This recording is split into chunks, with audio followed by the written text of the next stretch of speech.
3 दिन गुजर गए, क्योंकि गम में होता है इंसान, फौरन अब विरासत। तीसरे दिन के बाद क्या करना है?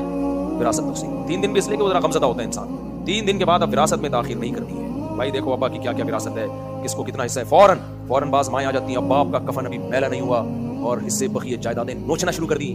तो अम्मा को ऐसे जज्बाती डायलॉग अम्मा बोलेंगी, अम्मा को बोलो अम्मा आप हमारी अम्मा हो, लेकिन वो अल्लाह क्या है? हमारा अल्लाह है। उसने कुरान में हुक्म दिया है, नबी ने हदीस में हुक्म दिया, माली मामलात में गड़बड़ नहीं। अब्बा की विरासत पूरी क्या होगी? तकसीम। अम्मा कहेंगी जब तक मैं जिंदा हूँ मेरे होते हुए कुछ नहीं हो सकता।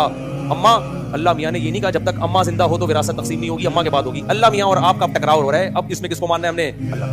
अम्मा, आपको भी हम अम्मा इसलिए मानते हैं कि अल्लाह ने हुक्म दिया कि आपके कदमों में जन्नत है। लेकिन जब अल्लाह और आपके हुक्म का टकराव होगा तो पहले कौन है? अम्मा। अम्मा कहेगी सारा मेरा है, तो आप कहोगे अम्मा अब अल्लाह मियाँ ने बोला है कि अब्बा जब मर जाएं तो अम्मा को 12.5% देना, 8वां हिस्सा आपका है अम्मा, ठीक है ना? अम्मा ज्यादा है, अम्मा कितना हिस्सा आपका है? अम्मा कहेंगी ये बच्चे किसके हैं? बोलोगे आपके हैं। बच्चों का माल भी किसका है? मैं जब तक हूँ ना अम्मा, ये होता है सब कुछ। भाई ये किसका है भाई? अल्लाह ने 12 हिस्सा दिया, 5 आप कर रहे हैं। तो वो कहेंगी मैं इतनी क्लोज थी अम्मा, जब अल्लाह को ज्यादा पता है ना। तो अब आपकी तो दुनिया जिंदगी तकरीबन गुजर गई है ना, तो आप 12.5 हम आपको देंगे। अम्मा कहेंगी ये घर से मुझे निकाल दोगे, घर बेच दोगे। अम्मा नहीं, अल्लाह मियाँ ने इसका भी हल रखा है। आपको रिहाइश देना हमारी जिम्मेदारी है। अगर आपकी विरासत के पैसों से पूरी नहीं होगी तो ये अलग से हमारी जिम्मेदारी है, हम घर देंगे आपको। भाई माँ को घर का ठिकाना देना किसकी जिम्मेदारी है? औलाद की, वो हम करेंगे, लेकिन विरासत में गड़बड़ नहीं होगी, विरासत पूरी तकसीम होगी। इसमें थोड़ा सा ढीठ बनना पड़ता है, वरना अम्माएं भी खा जाती है। अल्लाह माफ फरमाए, अम्माओं की बात करो तो बयान नहीं सकते। दूसरे नंबर पे क्या होगा?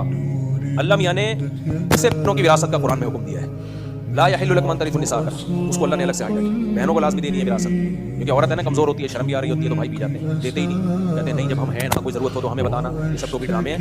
पूरी कैलकुलेशन 3 दिन के बाद करके जिसका जितना हिस्सा बनता है वो उलमा से राब्ता कर ले। उलमा के पास बहुत सारे तरीके होते हैं। लोग कहते हैं ये घर कैसे डिवाइड होगा, ये तो बड़ा मसला है, कैसे होगा, ये तो घर टूट के किचन अम्मी के पास, वॉशरूम बहन के पास, ये कैसे? भाई उलमा यही काम कर रहे होते हैं कई सालों से, वो आपको बताते हैं। सालों से बदले एकदम सालों की तरफ। खैर सालों के से सालों की तरफ से चला जाए, साले बहुत है ना मेरे, तो कई सालों से तो अम्मा ये काम नहीं करने देती। फिर दूसरा, भाई बहनों की विरासत नहीं देते। बड़ा भाई छोटे भाइयों की विरासत खा जाता है। छोटे भाई होते हैं तो बड़ा कहता है मैं बिजनेस मैं चला रहा हूँ। भाई साहब जो इसका हिस्सा बनता है वो दो, पूरा पेपर वर्क करो। हम नहीं कह रहे बिजनेस को डिवाइड करो, एक मुश्तरका बिजनेस है चल रहा है तो उसमें पार्टनरशिप होगी, भाई इसका इतना हिस्सा, इसका इतना हिस्सा।